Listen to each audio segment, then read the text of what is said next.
I'm joined by Taranjit Sandhu, who's the former envoy to the US. Mr. Sandhu, thank you so much for joining me on Republic TV. I'm reporting live from Washington, D.C. And you've seen the US-India ties like no one else. So please let us know, how do you see this meeting of Prime Minister Narendra Modi and Donald Trump, especially in his second tenure, and Prime Minister Modi is going to be here. What do you think is going to be on the cards? So, Sucharita, good to see you in Washington, D.C., and I can see the snow behind you. Well, you have already said the timing is very significant, and I think it's very early in Trump 2.0, as they describe it. I think the most important part in this is going to be that they have a good relationship, and they are both known to speak their minds. So a candid exchange on external as well as bilateral issues is very important at this early stage. And the world, as you know, Russia, Ukraine, Middle East, China, Quad, including the summit, and of course, the world economic situation. In fact, if you would have heard the NSA, the US NSA, on Sunday, he spoke about Russia-Ukraine issue, and he brought the visit of Prime Minister Modi to Washington, D.C., and the important role which India can play. So these are some of the areas which will ensure that the discussion is very substantial, and their chemistry will help in sorting out issues. And of course, we will also come to the broad areas of engagement after this.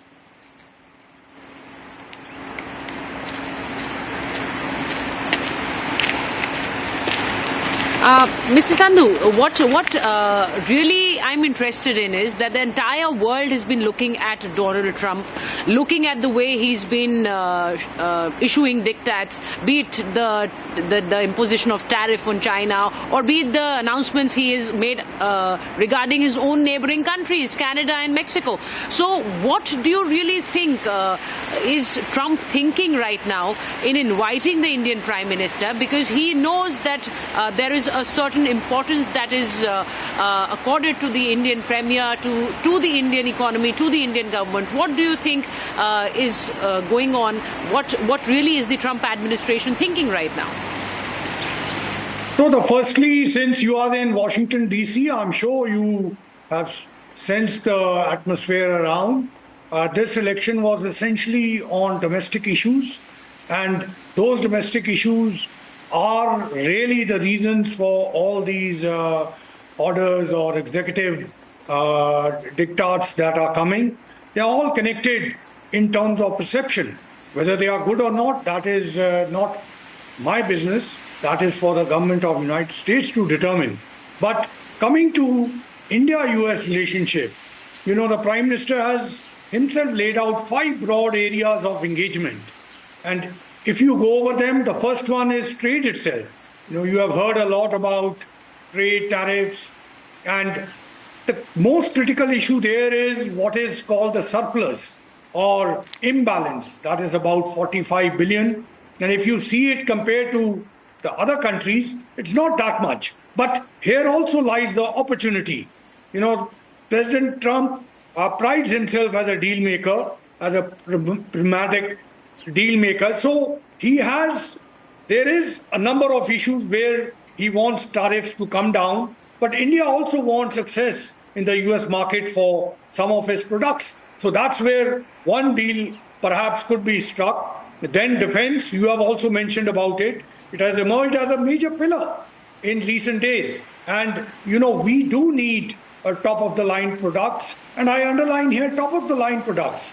And in addition, we also require favorable terms.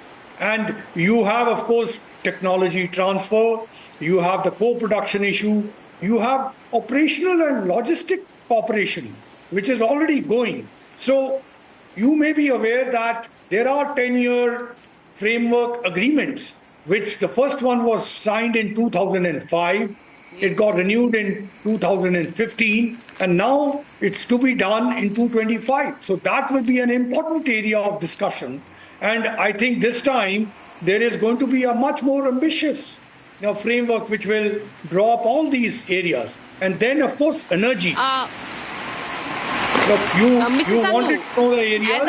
As I said earlier, that the Indo-US diplomatic ties, you understand them like no one else. Just let the viewers know, is how much importance is accorded to the fact that who are the dignitaries, who are the state heads who are invited right at the onset of your tenure? Because a lot of discussion is going on the fact that Donald Trump's second tenure and Narendra Modi is the second guest to be invited after President Netanyahu.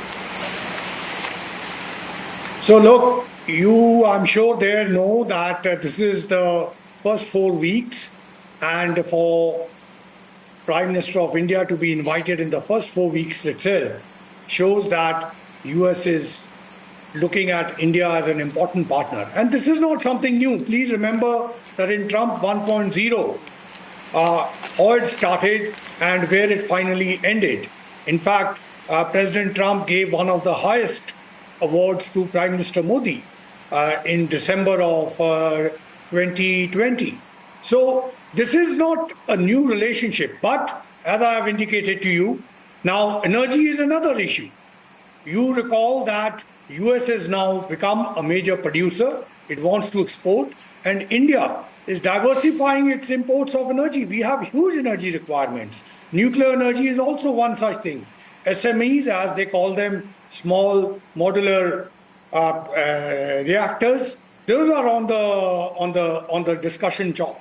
And similarly on the technology cooperation, there's so much that I said, what we call as IT, the new emerging technologies, cyber, AI, etc., all of that. And finally, what Prime Minister Modi indicated, supply chains, resilience. Now you will recall that it was Trump himself in 1.0 who had actually underlined the supply chain issue. That's when the COVID had hit. So this will continue to be an important issue.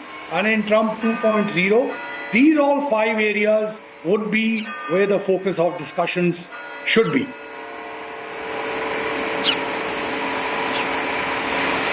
Absolutely. And the kind of the customs duty cut on high-end bikes, on the electronic car parts, very, very strategically done in this budget, which in a way supports American companies like Tesla, Harley Davidson.